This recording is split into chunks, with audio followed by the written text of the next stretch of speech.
11. जगात आजही काही भूभाग असे आहेत की ज्यांना भूगोल आहे पण इतिहास असा नाहीच.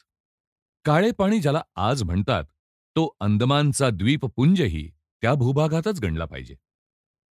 ज्या काळी हिंदू राष्ट्राने आपल्या स्वतःच्या पायात सिंधू बंदीची बेडी स्वतःच ठोकून घेतली नव्हती, विधर्मी असंच नव्हे तर स्वधर्मीय हिंदू सुद्धा विजातीयांसह खाण्याने व पिण्याने जातच जाते, धर्मच बुडतो अशा बाष्कळ धर्मभोळेपणापायी हिंदुस्थानाबाहेर गेल्याने विधर्मी, विदेशी, विजातीयांसह अन्नोदक व्यवहार घडून आपली जात नष्ट होणारच ही भ्रामक भीती हिंदू राष्ट्राच्या पोटात उत्पन्न झाली नव्हती आणि तिच्या योगाने तीनही बाजूंच्या समुद्रावरच नव्हे तर चौथ्या बाजूच्या भौमिक सीमेवरही अटकेच्या धार्मिक चौक्या बसून कोणीही हिंदू देशाबाहेर असा ज्या काळापासून जाईनासाच झाला, त्या साधारणतः इसवी सनाच्या 9व्या-10व्या शतकाच्या काळापूर्वी हिंदू राष्ट्राचे त्रिविक्रमशील चरण ह्या सिंधुबंदीच्या बेडीने जखडलेले नसल्यामुळे पूर्व पश्चिम दक्षिण समुद्रांना आणि महासागरांना उल्लंघून राजकीय, धार्मिक, सामाजिक दिग्विजय करीत त्या काळाच्या ज्ञात जगात आपणा हिंदूंचे महासाम्राज्य गाजवीत चाललेले होते. परदेश गमन त्या काळी मुळीच निषिद्ध नसल्यामुळे, परदेश गमन निषेधाची अवदसा त्या काळी आठवली नसल्यामुळे हिंदू रणतरीची प्रचंड नौसाधने म्हणजे आरमारे दिग्दिगंती अप्रतिहतपणे संचरत होती. ज्यांना परकीयांनी लिहिलेल्या आणि पढवलेल्या आजच्या आमच्या हिंदुस्थानच्या बाडग्या भूगोलात अरबी समुद्र ह्या मानहानीकारक नावाने संबोधले जाते, त्या आमच्या पुरातन पश्चिम समुद्रातून एका बाजूला आणि ज्यांना आमच्या आजच्या कूपमंडूकांनी काळे पाणी असे समुद्रगमन भीरू नाव दिले आहे, त्या ही अंदमान बेटे असलेल्या पूर्व समुद्रातून निदानपक्षी चंद्रगुप्त मौर्याच्या म्हणजेच इसवी सनापूर्वी 300-400 वर्षांच्या अगदी ऐतिहासिक काळापासून हिंदू राष्ट्राच्या शतविधी वणिगनौका आणि रणनौका दूरदूरच्या विदेशांना अव्याहतपणे जात येत असत. हिंदू राष्ट्राची हा सागर म्हणजे एक सडक झालेली होती. या पूर्व समुद्रातून मगध, आंध्र, पांड्या, चेर, चौल प्रभृती हिंदू राजांनी मोठमोठी दिग्विजयी नौसाधने, आरमारे धाडून सयाम, जावा, बोर्नियो ते फिलिपाईन्सपर्यंत हिंदू वसाहती, राज्ये, धर्म आणि संस्कृती स्थापली. हिंदू चीन, इंडो चायना आणि ते फिलिपाईन्स येथे हिंदू राज्ये स्थापलेली असल्याचे निर्विवाद ताम्रपट शिलालेखादी पुरावे परकीय संशोधकांनीच आज प्रकाशात आणलेले आहेत. बौद्ध हिंदूंचीच नव्हेत तर वैदिक हिंदूंची ही क्षत्रिय वंशीय राज्ये भारतीय प्रांतनगराची तिकडे स्थापलेल्या वसाहतींना आणि नगरांना दिलेली नावे, शिव, विष्णू, बुद्ध प्रभृती देवतांची देवालये, वेद, मनुस्मृती प्रभृती शतावधी संस्कृत ग्रंथांची ग्रंथालये, हिंदू वाणिज्य, कला, संस्कृती ही सयाम, जावा, ब्रह्मदेश, हिंदू चीन, बाली ते फिलिपाईन्सपर्यंत तरी शतकोशतके भरभराटलेली होती, हा निर्भेळ इतिहास आहे. पण त्या इतिहासात अंदमान द्वीपपुंजासारखा लहान लहान बेटांचा नामनिर्देशही अजून सापडू नये ह्याचे त्या कालाच्या प्राचीनत्वामुळे आणि इतिहास विरलतेमुळे फारसे आश्चर्य वाटायला नको. तरीही अंदमानशी आपल्या भारतीयांचा संबंध असल्याची आज सापडण्यासारखी पहिली खूण म्हणजे त्याचे नाव. जावा हे नाव जसे या देशाच्या आकारावरून यवद्वीप असे ठेवले, तसेच अंदमान हे नावही त्याच्या अंडाकृतीवरूनच भारतीयांनी ठेवलेले असावे, असे पुढे सापडणाऱ्या एखाद्या विरुद्ध पुराव्यापर्यंत तरी समजण्यास हरकत नाही. त्यापुढील त्या बेटांवर भारतीय प्रत्यक्षपणे गेल्याचा आणि ती बेटे जिंकल्याचा निर्विवाद असा ऐतिहासिक पुरावा म्हणजे पांड्य राजांची शिलालेखीय प्रशस्ती होय. ह्या एका प्रशस्तीवरून हे सिद्ध होते की पांड्यांचा एक प्रबल सेनापती इसवी सनाच्या 10व्या शतकाच्या आगेमागे ह्या समुद्रावर दिग्विजय करण्यासाठी मोठमोठ्या रणतरीचे एक प्रबळ नौसाधन घेऊन निघाला होता. परतीरावरील आजच्या पेगूवर त्याचे जलसैन्य चढून जाऊन तो देश त्याने जिंकला. परतताना त्या भारतीय हिंदू सैन्याने अंदमानादिक बेटांवर स्वामित्व स्थापून त्याने पांड्य साम्राज्याला जोडले. ह्या स्पष्ट उल्लेखावरून ह्या द्वीपपुंजाच्या इतिहासाची जी एक पहिली ओळ काय ती लिहिता येते ती येते. पण ती ओळही लिहिता लिहिताच अपुरी राहते. कारण भारतीय सैन्य तेथे गेले होते हे जरी निश्चित, तरी ते हिंदू सैन्य वा त्या हिंदू राज्याचे कोणी अधिकारी वा नागरिक तेथे राहिले की नाही याचा काहीच पत्ता अद्यापी लागलेला नाही. आम्ही अंदमानात असताना एकदा एका विश्वसनीय इंग्रज अधिकाऱ्याने आम्हाला सांगितले होते की अंदमानात खणताना कोठेसे एका राजवाड्याचे अवशेष सापडत आहेत. पण पुढे त्याचं काय झालं ते अद्यापही आम्हाला काही एक कळलं नाही. तसा एखादा उत्खननीय शोध लागला वा न लागला तरीही ही गोष्ट निश्चित आहे की अंदमानात बाहेरच्या लोकांची अशी कोणतीही वसाहत गेल्या 3000 वर्षांच्या ऐतिहासिक कालात तरी टिकलेली नव्हती. पांड्य राजाची वरील प्राचीन प्रशस्ती सोडली तर अंदमानचा ओझरता उल्लेख अर्वाचीन काळच्या मार्को पोलो, निकोलो, युरोपियन आणि काही अरबी प्रवासी यांच्या प्रवास वृत्तात येतो. पण तो त्या बेटावर वस्ती केल्याचा नसून ती ऐकल्याचा, त्यांच्या अस्तित्वाचा केवळ भौगोलिक. बाहेरच्या लोकांच्या संबंधाने त्या बाहेरच्या लोकांच्या इतिहासात अंदमानाचा इतिहास जसा काही सापडत नाही, तसाच त्यांच्या स्वतःच्या लोकातही इतिहास असा एका अक्षराने सुद्धा आढळत नाही हे सांगणेच अनावश्यक. कारण अंदमानात त्यांचे स्वतःचे असे लोक जरी आहेत, तरी त्यांना अक्षर कशाशी खावे हेच मुळे अद्याप माहीत नाही. आणि परंपरेच्या दंतकथात्मक इतिहासाविषयीही म्हणाल, तर त्या अंदमानातील मूळ निवासियांचे दंत जरी अत्यंत बळकट आणि तीक्ष्ण आहेत, तरीही त्यांना कथा अशी मुळीच नाही. कथेची कल्पनाच अजून आलेली नाही. कारण स्मृती असते तेथे कथा संभवते. पण अंदमानचे मूळ निवासी जे आहेत, त्यांची स्मृतिशक्ती अद्याप इतकी अपक्वावस्थेत आहे की त्यांना 4-2 वर्षापूर्वीच्या घटना देखील आपल्या अर्थी आठवत नाहीत. आठवण म्हणून आपण ज्याला म्हणतो, तशी आठवण त्यांना राहतच नाही. ओळख देखील ते फार लवकर विसरतात. मग जातीय सुसंगत, सांघिक स्मृती आणि परंपरेच्या प्राचीन कथा ह्या कुठल्या असणार? प्राण्यांच्या कळपाला किंवा वानरांच्या समूहाला जितकी परंपरा आणि सामाजिक स्मृती, तिच्याहून काही अंशी अधिक इतकीच काय ती त्याची सामाजिक स्मृतिशक्ती विकसलेली दिसते. त्यामुळे दंतकथात्मक असाही कोणता अलिखित इतिहास स्वतःचा असा अंदमानच्या लोकांना नाही. मिळून काय? जगातील अन्य राष्ट्रांच्या वाङ्मयात एका वर दिलेल्या पांड्य राजाच्या प्रशस्ती वाचून अंदमानाविषयी ऐतिहासिक उल्लेख नाही. युरोपियननी अरबी प्रवाशांचे मध्यकालीन उल्लेख केवळ भूगोलविषयक, अंदमानातील काही इतिहास सांगणारे नव्हते. आणि अंदमानची जाती अवघ्या अगदी रानटी, आदिम, अविकसित मानव त्यांच्या स्वतःच्या लिखित कथा राहोतच, पण जातीय पूर्ववृत्ताच्या दंतकथाही नाहीत. ज्याला भूगोल काय तो आहे, इतिहास असा नाहीच, असा अंदमान हा एक अजस्त्र भूभाग आहे. त्याचा सारा इतिहास म्हणजे एक ओळ, पांड्य राजाच्या प्रशस्तीतील. आता अंदमानला इतिहास नसला तरी मनुष्य समाज मात्र आहे.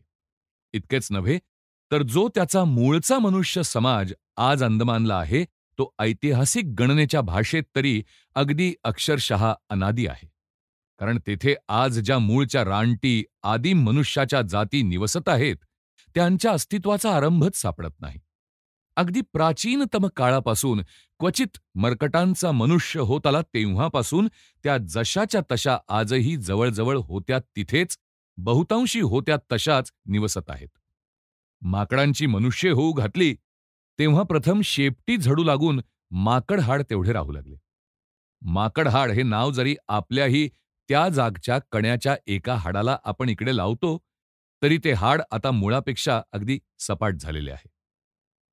पण तिकडे अगदी अंदमानात नसले तरी त्या द्वीपपुंजाच्या आजूबाजूच्या भूभागात आजही अशी मनुष्ये कधी कधी आढळतात की ज्यांचे माकडहाड चांगले 1.5-2 इंच उंचावलेले आणि पुढारलेले असते. आम्ही अंदमानाला असता असा एक रानटी मनुष्य तेथील डॉक्टरने आम्हाला औषधालयात आलेला दाखवला. त्याचे माकडहाड, शेपटीचे ते हाड असेच पुढे घुसलेले, वाढलेले. त्याला खुर्चीच्या पाठीला टेकून ज्यायोगे सरळ बसता येईना, असे वर लांबटलेले होते. त्याला लागून शेपटीच्या केसांच्या झोपक्याचा स्नायू तेवढा लोंबलेला नव्हता. तो तेवढा लोपलेला होता. त्याची हनुवटी आणि गालफडे हीही माकडाशी कितीतरी मिळती जुळती दिसत. त्याची 40-50 शब्दांचीच का होईना, पण एक भाषा होती की जी जातिवंत मरकट मनुष्यांना, ओरांगोटांग, गोरिल्यांना असते. ह्या ओरांगोटांग वा गोरिला वानर माकडांचीही एक भाषा आहे. तिचे बरेच शब्दही काही प्रवासी प्राणीशास्त्रज्ञांनी मोजण्याचे यत्न केले आहेत. पण तरीही ती मनुष्य भाषेच्या वर्गात मोडणारी नाही. पण ह्या आम्ही पाहिलेल्या पुच्छास्थी अवशिष्ट माणसाला कोणती तरी मानवी भाषेत मोडणारी भाषा येत होती. मनुष्यवाणी होती हा मुख्य फरक आढळला. हा अपवादात्मक प्राणी म्हणून सांगितला. पण अंदमानामधील अगदी तज्जन्य अशी अनादी कालापासून निवसत आलेली जात, जी जावरा, ती काही शेपटीचे हाड असलेली नाही. त्यातली माणसे साधारणतः 4-4.5 फूट उंचीची, वर्ण काळाकुट्ट, केस राठ, आखूड आणि बुचक्यांनी वळून वळून असतात. दाढी-मिशा अशा पुरुषांनाही येतच नाही. ते सगळे अगदी उल्लिंग. मनुष्य प्राणी सुधारत सुधारत आपल्या इकडे आजच्या तांत्रिक युगात ज्या अवस्थेप्रत पोचला आहे, ती आपली सुधारणा आणि ते आपले यंत्रयुग हाच आपल्यातील ज्या एका संप्रदायाला मनुष्य जातीला झालेला एक दुर्धर शाप वाटतो, त्या साध्या राहणीच्या यंत्रयुग विद्वेषी पंथाच्या तोंडाला अगदी पाणी सुटावे इतकी साधी राहणी ह्या जावरा जातीत अनादी कालापासून तो थेट आज पावेतो चालत आलेली आहे. कपडे वापरण्याचा मोह असा त्यांना पडतच नाही. नागवेपणा हा जर साधूपणा असेल, तर जावरा हे आपल्याकडील साधूंपेक्षाही वरचढ साधू आहेत. आपल्याकडील साधूंना कटीला एक पंचा गुंडाळण्याचा, निदान लंगोटी तरी नेसण्याचा मोह आवरत नाही. पण ह्या जावरा जातीत पुरुष तर काय, पण स्त्रियासुद्धा कटीला बोटभर चिंधीसुद्धा बांधित नाहीत. आणि आपण उल्लिंग राहण्यात कोणते तरी शतकृत्य करीत आहोत, ही भावना पण त्यांच्यात नसते. कारण वस्त्राची कल्पनाच त्यांना शिवलेली नसते. त्यांची साधी राहणी इतकी साधी की गिरण्यांचा शाप तर काय, पण चरख्याचा व चातीचा शापसुद्धा त्यांना झालेला नाही. छानछोकीच्या व्यसनापायी सुधारलेला मनुष्य अगदी अधोगतीला चाललेला आहे, अशा विवंचनेने ज्यांना अन्न गोड लागत नाही, त्या आपल्याकडील साध्या राहणीच्या अभिमान्यांना हे ऐकून आनंदच होईल की हे जावरा छानछोकीपासूनही अगदी अलिप्त आहेत. त्यांच्यातील स्त्रियात एखादी तरुणी अगदीच विलास लोलूप निघाली, तर एखादे झाडाचे पान तेवढे कटीपुढे लटकावते. आणि एखादा पुरुष फारच नटवा निघाला, तर त्याची सारी छानछोकी रंगदार लालसर मातीचे पट्टे अंगावर ओढण्यातच काय ती सामावलेली आणि संतुष्टलेली असते. यंत्रयुगाला अधोगती म्हणणाऱ्यांच्या भाषेत बोलायचं तर ह्या जावरांची फारच प्रगती झालेली आहे. यंत्रयुगाच्या प्रलोभनापासून ते अगदी अलिप्त आहेत. त्यांना मोटारी आगगाड्या तर काय, पण बैलगाडी, गाडी अशी ठाऊकच नाही. त्यांना खुर्ची माहीत नाही, आगपेटी माहीत नाही, जोडा माहीत नाही, बंगला माहीत नाही, शेती माहीत नाही, जिलेबी माहीत नाही, द्राक्षे माहीत नाहीत, लोणी माहीत नाही, बाजरी माहीत नाही, मग भिशी वॉटरची गोष्टच दूर. मनुष्य जातीवरील मनुष्याच्या असमाधानाचे, कलहाचे, कृत्रिम जीवनाचे संकट ज्या एकाच कारणाने ओढवलेले आहे, अशा साध्या राहणीच्या आपल्या इकडील अध्वर्यू समजतात त्या सुधारणेच्या नावापासूनच नव्हे, तर इच्छेपासून सुद्धा हे जावरा अलिप्त, अकलंकित आहेत.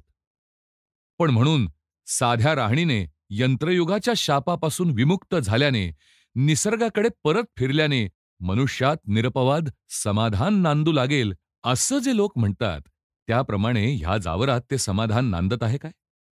मुळीच नाही. शेती नाही, नांगर नाही, बँकेत नोटा नाहीत, बंगला नाही, पण जी एखाद्या दाट अरण्यातील खबदाडीतील जागा किंवा मांसाचा तुकडा तात्पुरता अग्रधिकाराने एका जावराचा असेल, त्यावर दुसऱ्याची दृष्टी पडताच व पडू नये म्हणून त्याला वाहावी लागणारी चिंता, करावी लागणारी निर्वानिरव आणि प्रसंगी लढावी लागणारी झुंज ही तितकीच उत्कट आणि भयंकर असते की जितकी एखाद्या कैसराची, झारची वा लेनिनची. तुम्हा आम्हाला शेतीचे जितके कष्ट वा चिंता, त्याहून अधिकच चिंता वन्य फळे वा मृगया संपादण्यात आणि ती मिळेल की नाही ह्या विवंचनेत प्रत्यही सकाळी जावरालाही वाहावी लागते. डुकरांच्या मागे तीर घेऊन लागताना किंवा मासे धरताना कष्ट सहावे लागतात. भयाने जीव घेऊन पळावे लागते, दुखण्यात कण्हावे लागते, विषारी रानटी माशा मत्सरे डसताच विव्हळावे लागते. आपसात मत्सराने जळफळावे लागते, शिव्यागाळी, मारहाण, टोळक्यांच्या लढाया हा मारलेला मासा माझा की तुझा ह्या भांडवलशाही प्रश्नांवर, ही सोन्याची खाण माझी की तुझी, हे राज्य माझे की तुझे, ह्यासाठी आम्ही जसे मरेतो लढतो, तसेच जावरा-जावरांनाही झोंबा-झोंबीत मरेतो झुंजावे लागते.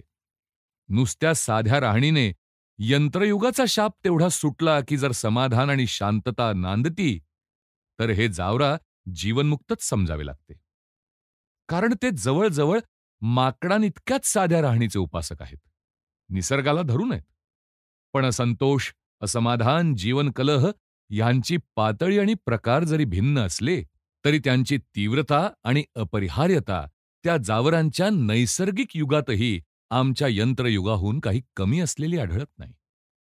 उलटपक्षी त्यांच्या जीवनाचा विकास माकडाच्या जीवनाहून जो फारसा जास्त झालेला नाही, त्याचं कारण ही साधी माकड राहणीच होय, हेही उघडच आहे. अंदमानातील वर उल्लेखिलेली जावरा जात ही एक त्यातल्या त्यात अगदी आदिम, रानवट, सुधारलेल्या आजच्या आमच्या वळणाच्या परकीय लोकांपासून सडेतोडपणे, भयाने आणि द्वेषाने दूर राहू इच्छिणारी अशी असली, तरी अंदमानातील मूळ निवासियांच्या इतर अनेक जाती त्या जावराहून चालीरीती, राहणी, घटना प्रभृती प्रकरणी भिन्न प्रकारच्या आहेत. त्या त्या मानाने पुढारलेल्याही आहेत. त्यांच्या पृथकपणाचा आणि साम्यतेचा कसून अभ्यास केलेल्या इंग्रजी समाजज्ञांनी त्यांच्याविषयी जी माहिती दिलेली आहे, तिची साधारण रूपरेखा आपल्या ह्या कथानकाला लागू तितकी खाली देऊ. अंदमानात ज्या 10-12 तत्रस्थ मूळ लोकांच्या जाती आहेत, त्यांची काही नावे कारी, कोरा, टबो, बी, बलवा, जावरा, जुबई, कोल इत्यादी प्रकारची आहेत. शेवटचे कोल हे नाव ध्यानात घेण्यासारखे होय. कारण आपल्या इकडील वन्य वा डोंगरी कोळी लोकांशी ते नाव आणि त्या लोकांचे रानटी चरित्र तुलनार्ह वाटते. ह्या जातीचे संघ कोणी घनदाट जंगलात, तर कोणी उंच डोंगरातून, तर कोणी समुद्र तटा लागून राहत आले असल्याने त्यांच्या चालीरीती, भावभावना, रंगरूप ही वरील परिस्थिती भेदाने आणि क्वचित वंशभेदाने निरनिराळी आहेत. त्यामुळे त्यांच्या सरसकट वर्णनात जी काही विसंगती आढळेल तिचा उलगडा वाचकांना करता येतो. जावरा प्रभृती जाती अत्यंत क्रूर असतात. पूर्वी वादळात कित्येक परकी जलयाने ह्या बेटांना लागून फुटत व फसत. तेव्हा त्यावरील निस्सहाय्य लोकांवर तुटून पडून त्यांची हे जावरा प्रभृती अंदमानी लोक क्रूरपणे कत्तल करीत. आजही त्यांच्या ओळखीच्या तत्रस्थ जातीबाहेरील कोणत्याही परकीय वा अंदमानीय जातीची मनुष्य दिसताच हे रानटी लोक निबिड झाडीतून त्यावर तीक्ष्ण बाणांचा मारा करून वा एकट्या दुकट्या मनुष्याला पकडून ठार मारतात. कधीकधी कोणाला जीवदान मिळालंच तर त्याचं भाग्य अद्भुतच समजावं. जावरांनी ठार मारलेल्या अशा लोकांच्या मढ्यांवर दगडांचे ढीग रचलेले असतात. आपण जंगलात ठार केलेल्या अशा परकीय माणसाची बातमी त्या परकीय शत्रूंना पक्षी नेऊन देतात, अशी एक समजूत त्यांच्या काही जातीत आढळून येते. कारण ते पशुपक्ष्यांना माणसाहून फारसे भिन्न समजतच नाहीत. ह्यांच्यात स्त्री-पुरुषांसंबंधी रीतीभाती निरनिराळ्या असतात. स्त्री-पुरुषांची कामे बहुधा वाटलेली असतात. स्त्रीचे स्थान पुरुषापेक्षा उणे समजतात. म्हाताऱ्या स्त्रियांना सन्मानाने वागवतात. लग्नाआधी स्त्रिया पुरुषांशी सलगी करतात. अविवाहित स्त्रियांना लैंगिक निर्बंध फारसे नसतात. काही जातीत त्या आपलावर आपणच निवडतात. काहीत आईबापांनी लग्न ठरवलं की लग्न ठरलं असं मानतात. इकडे बहुपत्नीत्वही फारसं नाही आणि बहुपतित्वही नाही.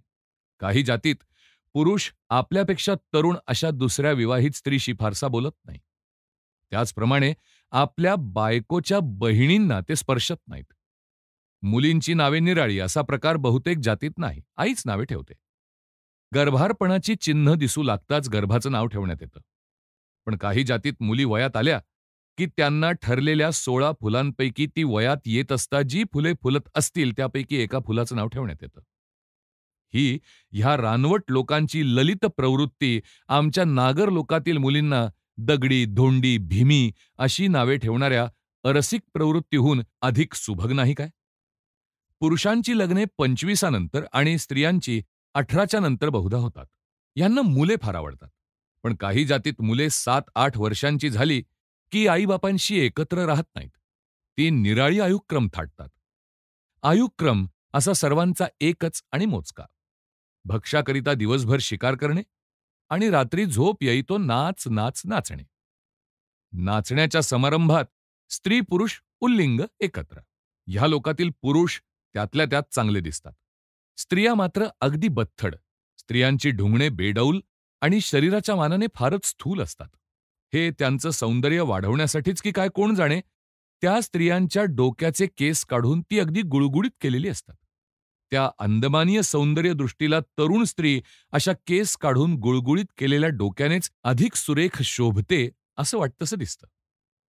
आपल्या कवींना सुंदरीचे ओठ तोंडल्यासारखे आहेत ही उपमा जशी आवडते, तशीच त्यांच्यात जर कोणी कवी असेल तर त्याला त्यांच्यातील सुंदरींची डोकी सोललेल्या आणि तासलेल्या नारळांसारखी लोभनीय वाटतात अशी उपमा सहज सुचत असेल, रुचतही असेल. कारण सोललेला नारळ हा नारळीच्या झाडांचा सुकाळ असलेल्या त्या अंदमानीय रानातील त्या नैसर्गिक नागरिकांचा एक मोठा आवडता पदार्थ आहे. त्या लोकांची बुद्धी लहानपणी चाणाक्ष असते, पण तिची वाढ झटकन खुंटते. स्मरणशक्ती अगदी थोडी, अर्थात बौद्धिक दूरदृष्टी त्यांच्यात नाहीच म्हटले तरी चालेल. मागे आणि पुढे पाहून वागणारा प्राणी तो मनुष्य, अशी एक मनुष्यत्वाची व्याख्या आहे. तिला ही अंदमानी माणसे अपवाद. त्यांना चालू क्षणी काम, क्रोध, लोभ प्रभृती विकारांची जी उर्मी येईल, तीप्रमाणेच ते चालतात. मागील 10 वर्षांची बाकी वा पुढील 10 वर्षांची योजना वा पुरवठा असा त्यांच्यात नाही. क्षुधा, तृष्णा, राग, द्वेष यांची तत्काळ तृप्ती झाली की तो प्रश्न तिथेच मिटला. शत्रूचा वा अपराध्याचा सूड हा देखील त्या उर्मीत ते जो काय घेतील तोच. काही काळ नाहीसा होऊन तो विपक्षीय मनुष्य जर पुन्हा त्यांच्यात आला तर त्याचा राग, अपराध आणि सूडाचा निश्चय ही सारी ते लोक बहुधा विसरून जातात. तो मनुष्य त्यांच्यात पुन्हा मिसळतो. अर्थात स्मृतिशक्ती अशी तुटपुंजी असते हे जे त्यांच्याविषयी म्हणतात ते आपल्या स्मृतिशक्तीच्या आणि बौद्धिक दूरदृष्टीच्या प्रदीर्घकालीन टिकाऊपणाशी तुलना करूनच काय ते म्हणता येईल. कारण त्या जातींनाही काही स्मृती, काही दूरदृष्टी असलीच पाहिजे. जातीशः उपजत आणि व्यक्तिशः अर्जित स्मृती आणि दूरदृष्टी माकडांच्या कळपातही असते, मग ही तर आदिम असली तरी माणसेच. त्यांची भाषा अगदी मोजक्या शब्दांची, जे प्रत्ययही अगदी शारीरिक आणि प्राथमिक भावभावना, आवश्यकता त्या व्यक्तिविण्यापुरते. त्यातही ते थोडे अपुरेच, कारण त्यांच्या भाषेत एक मुख्य शब्द बोलून टाकला की त्याचं वाक्य करण्याचे काम हावभाव हेच काय ते पुरे करू शकतात. हातवारे, मान, डोळे ह्यांच्या अभिनयानेच ते शब्दांपेक्षा परस्परांशी अधिक बोलतात. कोणी पाहुणा कुणाला भेटला तर ते प्रथम एकमेकांकडे नुसते टवकारून पाहत राहणे हा पहिला शिष्टाचार समजतात. अर्थात एकमेकांना ओळखण्यात जो धोका त्यांच्या हीन स्मृतीमुळे आणि परकीयांच्या कपटामुळे त्यांना सोसावा लागतो, त्या जातीय अनुभवामुळेच नीट पारखून घेण्याच्या आधी कोणाशी न बोलण्याची ही चाल पडली असावी. आणि मग खाकरून खोकरून आगताशी बोलण्यात आरंभ करणे हा दुसरा शिष्टाचार. प्रत्येक जातीची एक निराळी पोटबोली असते. साधारणतः 20 मैलांवर पोटबोली बदलते. कोणी मरण पावले असता त्याची आप्त मंडळी मुक्त कंठाने रडतात. लहान मूल मेले तर आईबापांच्या खोपटीतच पुरतात. इतर कोणी, विशेषतः मोठे माणूस वारले तर त्याची मोट बांधून प्रथम झाडाच्या ढोलीत व्यवस्थितपणे ठेवण्यात येते. त्या जागेभोवती वेताच्या पानांच्या माळा बांधण्यात येतात. त्या स्थलाकडे 3 महिने कोणी जात नाही.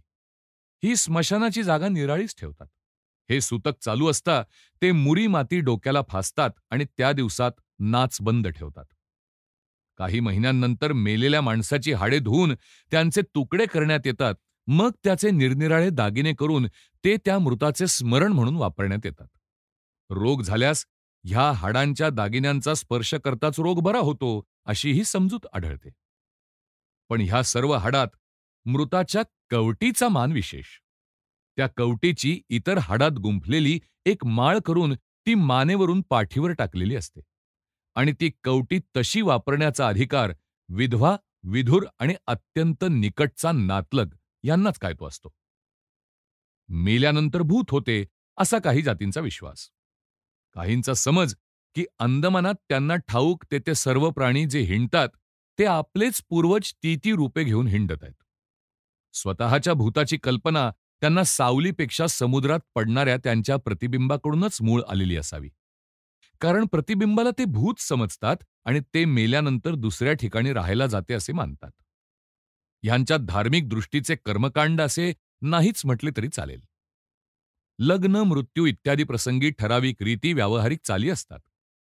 पण धार्मिक स्वरूपी कोण्या देवदेवतेच्या प्रार्थना वा पूजा वा महामंत्र, फार काय धार्मिक असा कोणी पुरोहित सुद्धा नसतो. परंतु त्यांच्यातील कित्येकात ब्रह्मज्ञान असे अगदीच नाही म्हणून त्यांना कोणी हिणवू नये. कारण आमच्या अगदी ईश्वरदत्त पुस्तकातून सांगितलेल्या काही धर्मसमजुतींना आणि ब्रह्मज्ञानाच्या गोष्टींना हार न जाणारे असे थोडेसे ब्रह्मज्ञान आणि कुराण त्यांच्यातही आहे. उदाहरणार्थ, पुलगा ह्या दैवताने हे जग निर्मिले. मेल्यानंतर ज्या जगात भूते निवसण्यास जातात ते अद्भुत जग एका मोठ्या जगमव्याळ नारळाच्या वृक्षाने तोलून धरलेले आहे, जशी शेषाच्या मस्तकावर पृथ्वी. पुलगा त्याच अद्भुत उंच जगात आताशा राहतो. पण पूर्वी तो अंदमानातील सर्वात उंच पर्वत जो सॅडल पीक त्याच्या शिखरी राहत असे. कैलासावर जर आमचे महादेव शंकर राहतात, मुसा पैगंबराचा महादेव अल्लाह जर सिनाय पर्वतावर येत असे, ICSचे महादेव गव्हर्नर जनरल जर सिमल्यावर जातात, तर अंदमानाचा महादेव पुलगा ह्यानेही सॅडल पीकवर का राहू नये? मृत्यूनंतर अंदमानीय जीव एका वायुरूपी पुलावरून पाताळात जातो. जसा ख्रिश्चन मुस्लिम जीव थडग्यांमध्ये जगाच्या शेवटच्या न्यायनिर्णयाच्या दिवसापर्यंत वाट पाहत राहतो. हा अंदमानी महादेव पुलगा मुसलमानी महादेवाप्रमाणे अगदीच एकलकोंडा नाही. त्याला आमच्या हिंदू महादेवाप्रमाणे एक पत्नी आहे आणि ख्रिश्चन महादेवाला जसा जीसस हा पुत्र तसा एक पुत्रही आहे. इतकेच नव्हे तर ह्या आपल्याकडील कोणत्याही महादेवाच्या भाग्यी जे सुख नाही ते स्वतःची अनेक कन्यारत्नेही कुटुंबात असण्याचे भाग्य त्याच्या वाट्याला आलेले आहे. ह्या पुलगा व्यतिरिक्त अदृश्य शक्तीत समुद्राचे भूत जुरुविन आणि अरण्याचे भूत एरम चौग ही मोठी खाष्ट आहेत. पुलगा देखील ती मानित नाहीत, जसा सैतान अल्लाला देखील सहसा बधत नाही. पण त्यातल्या त्यात एवढं बरं आहे की हे जंगलाचं खाष्टभूत एरम चौग आगीला भीतं. ह्या समजुतीमुळे ह्या अंदमानी जंगली जाती आग नेहमी बरोबर पाळतात. आग विझू देत नाहीत, जसे आम्ही हिंदू, पारशी अखंड अग्निहोत्र पाळतो. उत्तर ध्रुवासारख्या अगदी हिममय आणि अंग गोठवून टाकणाऱ्या थंड प्रदेशात मनुष्य वसत असता त्याला उष्णतेसाठी आगीचे अखंड सान्निध्य अत्यंत आवश्यक आणि म्हणूनच आवडते असणारच. पण त्या काळी आगपेटीसारखे आग चेतवण्याचे झटपट साधन माणसाला गवसलेले नसल्याने आणि लाकडावर लाकडे किंवा गारगोट्यांवर गारगोट्या घासून विस्तवाची ठिणगी पाडून प्रयासाने आग पेटवावी लागत असल्यामुळे ती एकदा पेटल्यावर पुन्हा सहसा विझवू न देता सारखी भडकलेली ठेवणे अपरिहार्य होते. त्यामुळेच उत्तर ध्रुवाकडील आर्यात अग्निप्रस्थ वाढले असावे. त्यालाच प्रथम सदाचाराचे आणि मग धर्मकर्तव्याचे रूप येऊन आमची अग्निहोत्र संस्था बनली. ह्या आम्ही लावलेल्या आमच्या अग्निहोत्राच्या उपपत्तीला अंदमानातील ह्या वन्य अनार्य जातीचे हे वरील अग्निप्रस्थ बळकट पुष्टी देते आहे. कारण त्या घनदाट जंगलात मोठमोठ्या विषारी डासांचे आणि माशांचे थवेच्या थवे, सापसुरळ्या जळवांचा नुसता चिकार सुळसुळाट, जिथे तिथे दलदल, बहुधा अंधकार. अशा जंगलाचे हे भूत भ्यायले तर आगीलाच भिणार. आग तेथे अत्यंत उपयुक्त. पण त्या जंगली लोकांमध्ये आजही आग पेटवणे आगपेटी नसल्यामुळे प्रयासाचे. गारगोटी झाडून ठिणगी पाडायची, त्यामुळे एकदा पेटलेली आगच आगी पेटवण्यासाठी शक्यतो पेटत ठेवणे आवश्यक. ह्यामुळे जंगलाचे भूत जे एरम चौग त्याला सदोदित धाकाने दूर ठेवण्यासाठी सदोदितचे प्रदीप्त अग्निहोत्र अवश्य झाले.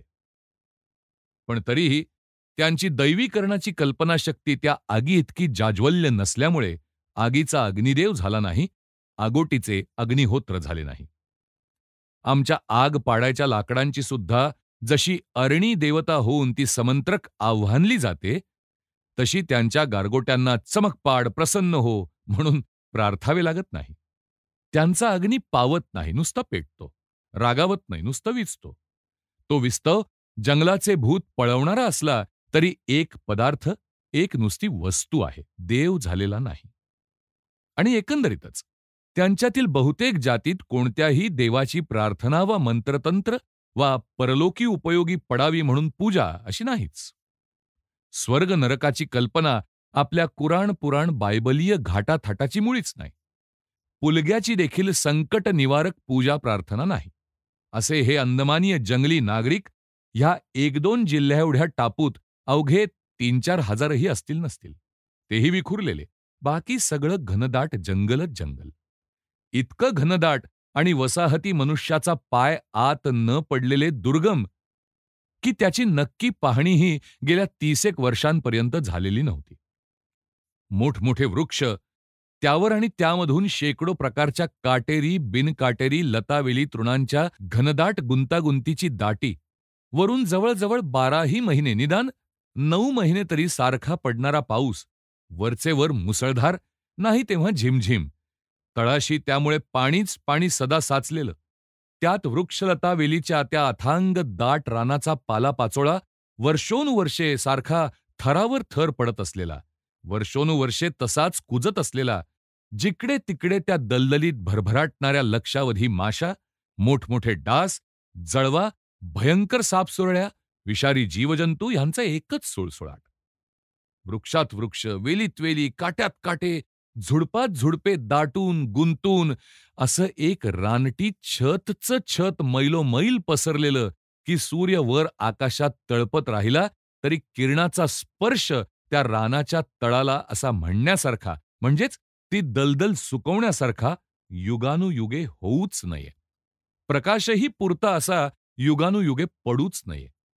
जंगलाची वाढ मैदानातच नाही, तर जे डोंगर मधून मधून आहेत त्यावरही तेच जंगल तसेच चढून गेलेले. त्यायोगे ही बेटे दुरून जरी हिरवीगार आणि मोहक दिसली तरी मनुष्य वस्तीला पूर्वीपासून अगदी प्रतिकूल अशी ठरली. जे काही इंग्रजी धाडसी लोक वसाहत स्थापण्याचा प्रयत्न करते झाले, त्यांना सुद्धा अगदी 18व्या शतकाच्या साधनांनी सुद्धा तेथे पाय टिकवता टिकवणे दुर्घट झाले.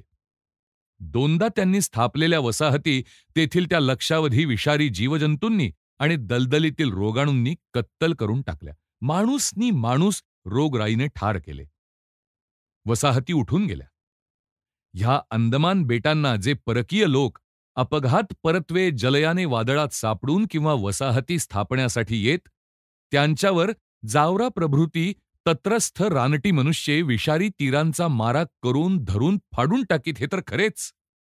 पण तसल्या तेथील मानवी प्रतिकाराने ह्या बेटाचे स्वातंत्र्य अनादिकालापासून 17व्या ख्रिस्ती सणापर्यंत जे अबाधित राहिले ते केव्हाही राहिले नसते.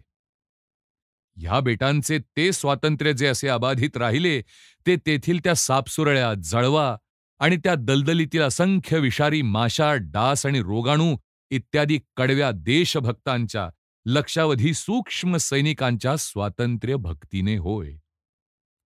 परकी स्वाऱ्यांचा हेच रोगाणू नुसता धुव्वा उडवून देत आले. तेथील अशा ह्या घनदाट जंगलातील जावरांपेक्षा जळवांच्याच सैन्याचा पराक्रम अचाट. आजही त्या जंगलात ते कापण्यास जेव्हा बंदिवानांच्या टोळ्या जातात तेव्हा त्यांना ह्या जळवा रक्तबंबाळ करून माघाऱ्या पिटाळीत आहेत. झाडांवरून त्या जळवांचे थर चढलेले असतात. पायाखाली पालापाचोळ्यांचे थरावर थर साचलेल्या दलदलीत त्या जळवांचे लक्षावधी देशभक्त सैनिक दबा धरून दडलेले असतात. मनुष्य आत घुसली, त्यांचा वास आला की झाडावरून त्या जळवा पटापट अंगा डोक्या खांद्यावर उड्या घेतात, पायाखालून भराभर मांड्यांवर चढतात. ती जेथे चिकटली ती तिथे सुपसूप रक्त पिऊ लागलीच. हातांनी बुचके काढून टाकावे तरी आटपत नाही. दंशच दंश. त्यातच विषारी डास, काटेरी झुडपे आणि भयंकर सापसुरळ्या. 1-1 फूट लांबीच्या, 100-100 पायांच्या, दाट थरचे थर. त्या सापसुरळ्यांचा, त्यांना कानखजुरे म्हणतात तिकडे बंदिवान.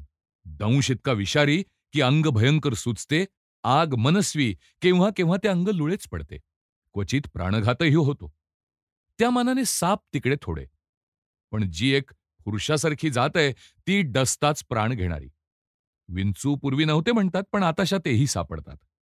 अशा त्या जंगलात बंदिवानातील कंटकातील कंटक आणि क्रूरातील क्रूर बंदिवानही जेव्हा टोळ्यांच्या टोळ्या बळाने हुसकीत जंगल काटायला नेल्या जातात, तेव्हा चळचळ कापतात. मारीत पिटीत नेलेली अशी 100 माणसे दिवसभर त्या भयंकर अरण्यात ते सक्तीने काम करून संध्याकाळी जेव्हा परततात, तेव्हा एकेकाच्या अंगावर चिकटलेल्या जळवांच्या सूक्ष्म दंशातून रक्ताच्या बारीक धारा वाहत असताना, पायात काटे, अंगावर डासांच्या गांधी उठलेल्या, दलदलीच्या चिखलाने लडबडलेल्या त्या बंदिवानांच्या टोळ्या अगदी रडकुंडीला आलेल्या असतात. यात काय नवल? त्यातही त्या जंगलात मधमाशांचे आणि गांधील माशांचेही साम्राज्य आजवर अबाधित. ते कोण्या माणसांनी असं उपद्रविलं जाताच त्या मधमाशा आणि गांधील माशाही त्या परक्या शत्रूंवर तुटून पडून आपल्या ह्या स्वदेशाच्या आणि स्वराज्याच्या संरक्षणार्थ त्या देशभक्त जळवा, सापसुरळ्या, रोगाणूंनी चालवलेल्या स्वातंत्र्य युद्धात भाग घेण्यास सोडत नाहीत. अशाही परिस्थितीशी टक्कर देऊन या जावरांच्या, जळवांच्या आणि रोगाणूंच्या प्रतिकाराला तोंड देऊन मलेरिया प्रभृती रोगांनी 2दा वसाहतीच्या वसाहती ठार झाल्या, तरी पुन्हा प्रयत्न करून आज इंग्रजांनी त्या अंदमान बेटात शेवटी एक चिरस्थायी आणि भरभराटत जाणारी वसाहत स्थापण्यात यश मिळवलं आहे. तिलाच काळे पाणी म्हणतात. जन्मठेप बंदिवानांची ती महाराजा आगबोट त्याच अंदमानला लागताच ज्याच्या त्याच्या हृदयात धडकी भरते, आया, काला पाणी आया.